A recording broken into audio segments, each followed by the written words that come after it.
প্রতিবেশীকে ফাঁসাতে গৃহবধূকে গলা কেটে হত্যা করল স্বামী ও সন্তান।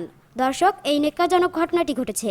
এ বিষয়ে বিস্তারিত থাকছে ভিডিওতে, তাই অনুরোধ করব ভিডিওটি না টেনে সম্পূর্ণ দেখার। জয়পুরহাটের কালাইয়ে জমি সংক্রান্ত বিরোধের জেরে প্রতিবেশীকে ফাঁসাতে গৃহবধূ শিপন আক্তারকে গলা কেটে হত্যা করার কথা স্বীকার করেছেন ঘাতক স্বামী ও তার সন্তান। রোববার বিকেলে জয়পুরহাটের চিফ জুডিশিয়াল ম্যাজিস্ট্রেট আতিকুর রহমানের আদালতে ১৬৪ ধারায় হত্যাকাণ্ডে জড়িত থাকার কথা স্বীকার করে স্বীকারোক্তিমূলক জবানবন্দি দেন পিতা ও পুত্র। কালাই থানার ভারপ্রাপ্ত কর্মকর্তা ওসি এস.এম. মঈনুদ্দিন এসব তথ্য নিশ্চিত করেছেন। গৃহবধূকে হত্যার ঘটনায় ঘাতক স্বামী কালাইল উপজেলার উদয়পুর ইউনিয়নের দুধাইল নয়াপাড়া গ্রামের মৃত আলেকুদ্দিন সরকারের ছেলে তোজাম হোসেন সরকার এবং তার বড় ছেলে শিহাবুদ্দিন। তিনি জানান, প্রাথমিক জিজ্ঞাসাবাদের জন্য গৃহবধূর স্বামী সন্তানসহ বেশ কজনকে থানায় নিয়ে এসেছিল পুলিশ, কিন্তু পরবর্তীতে পিতা পুত্র হত্যাকাণ্ডে জড়িত থাকার কথা স্বীকার করলে অন্যদের ছেড়ে দেওয়া হয়। এ ঘটনায় নিহত গৃহবধূর ভাই শাহজাহান আলী বাদী হয়ে পিতা পুত্রকে আসামি করে কালাইল থানায় একটি হত্যা মামলা দায়ের করেছেন। এর আগে গত শুক্রবার দিবাগত রাতে দুধাইল নয়াপাড়া গ্রামে নিজ বাড়িতে খুন হন গৃহবধূ শিপন আক্তার। শনিবার সকালে তার মরদেহ উদ্ধার করে পুলিশ। পূর্বশত্রুতার জেরে ওই গৃহবধূকে দুর্বৃত্তরা হত্যা করেছে বলে অভিযোগ করেন তার স্বামী ও সন্তান। তাদের অভিযোগের প্রেক্ষিতে মাঠে নামেন সিআইডি ও ডিবি সহ পুলিশের একাধিক টিম। গৃহবধূর স্বজন, প্রতিবেশী ও পুলিশের সাথে কথা বলে জানা যায়, ৭-৮ বছর পূর্বে প্রতিবেশী আইনাল হকের ছেলে আহসানের কাছ থেকে ১০% জমি ক্রয় করেন নিহত গৃহবধূর স্বামী তোজাম হোসেন সরকার, কিন্তু এখনও ওই জমির দলিল হয়নি। বর্তমানে জমির দাম বৃদ্ধি পাওয়ায় বিক্রেতা সেই জমির দলিল করে দিতে অস্বীকৃতি জানালে তাদের মধ্যে ঝগড়া বিবাদ সৃষ্টি হয়। জমি উদ্ধার এবং প্রতিবেশী সহ আরও কয়েকজনকে ফাঁসাতে গৃহবধূকে হত্যার পরিকল্পনা করেন তার স্বামী ও সন্তান। সেই পরিকল্পনা অনুযায়ী শুক্রবার রাতে বাবা ও ছেলে মিলে গৃহবধূকে চাকু দিয়ে জবাই করেছেন।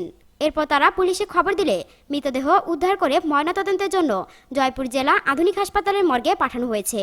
কালাইল থানার officer in charge OC S M. Moinuddin জানান, পিতা পুত্র মিলে গৃহবধূকে হত্যা করেছে বলে পুলিশের জিজ্ঞাসাবাদে তারা স্বীকার করেছে।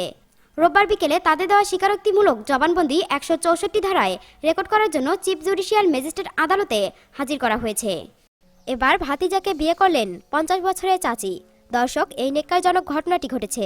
এ বিষয়ে বিস্তারিত থাকছে ভিডিওতে, তাই অনুরোধ করব ভিডিওটি না টেনে সম্পূর্ণ দেখার।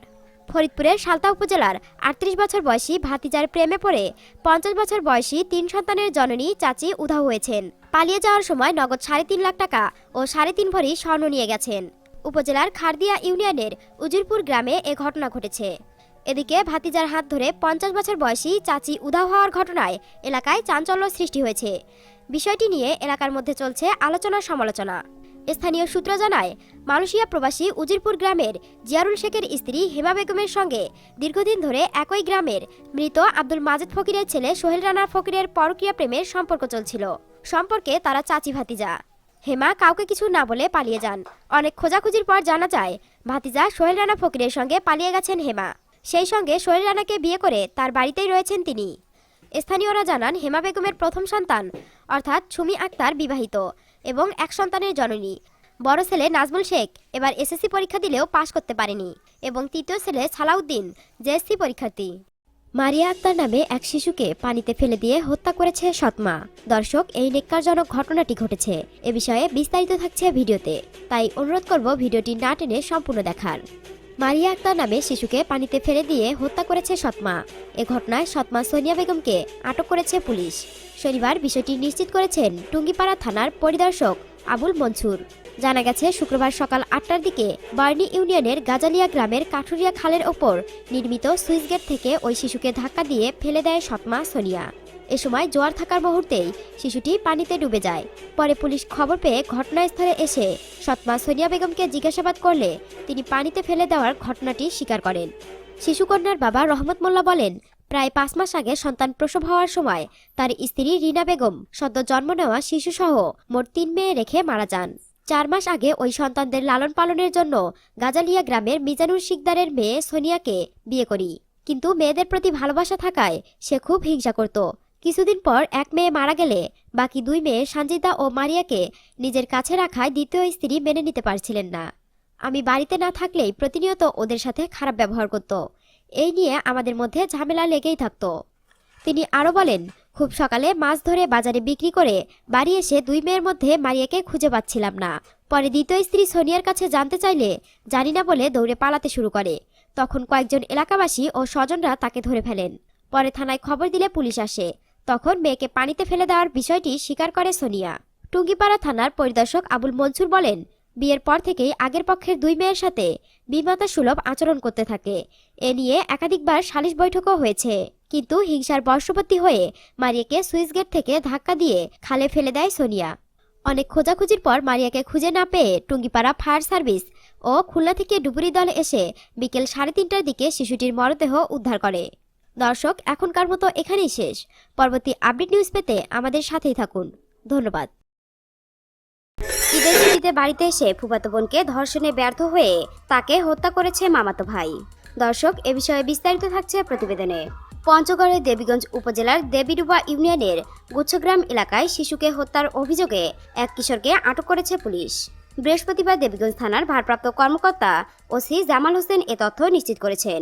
বুধবার গভীর রাতে ওই এলাকায় একটি ভুট্টা ক্ষেত থেকে শিশুটির মরদেহ উদ্ধার করে পুলিশ। আটক কিশোর উপজেলার দণ্ডপাল ইউনিয়নের শ্মশানকালী এলাকার আব্দুর রশিদের ছেলে হাবিবুল্লাহ। তিনি ঢাকার একটি হাফেজিয়া মাদ্রাসার ছাত্র। কিশোর নিহত শিশুর মামাতো ভাই। পুলিশ ও নিহতের পরিবার সূত্রে জানায়, হাবিবুল্লাহ পরিবারের সঙ্গে গ্রামের বাড়িতে ঈদ উদযাপনে এসে পাশের ইউনিয়নে ফুফুর বাড়িতে বেড়াতে যায়। বুধবার রাত 10টায় ফুফাতো বোনকে ফুসলিয়ে বাড়ির পাশে একটি ভুট্টা খেতে নিয়ে যায়। সেখানে প্রথমে শিশুটিকে ধর্ষণের চেষ্টা করে হাবিবুল্লাহ। এ সময় শিশুটির চিৎকারে ধর্ষণে ব্যর্থ হয়ে তাকে গলা টিপে হত্যা করে। এদিকে বুধবার রাতেই নিহত শিশুর সুতাহাল করা হয়। বৃহস্পতিবার সকালে ময়নাতদন্তের জন্য মরদেহ পঞ্চগড় আধুনিক সদর হাসপাতালে পাঠানো হবে। ভারপ্রাপ্ত কর্মকর্তা ওসি জামাল হোসেন জানান, বুধবার রাতে খবর পেয়ে ঘটনাস্থল থেকে মরদেহ উদ্ধার করা হয়েছে। প্রাথমিক সুরতাহালে নিহত শিশুর গলায় ও মুখে দাগ দেখা গেছে। শরীরের বিভিন্ন অংশে দাগ রয়েছে। ধর্ষণ চেষ্টা ও হত্যার অভিযোগে শিশুটির মামাতো ভাইকে আটক করা হয়েছে। এ ঘটনায় ধর্ষণ চেষ্টা ও হত্যার অভিযোগে মামলার প্রস্তুতি চলছে।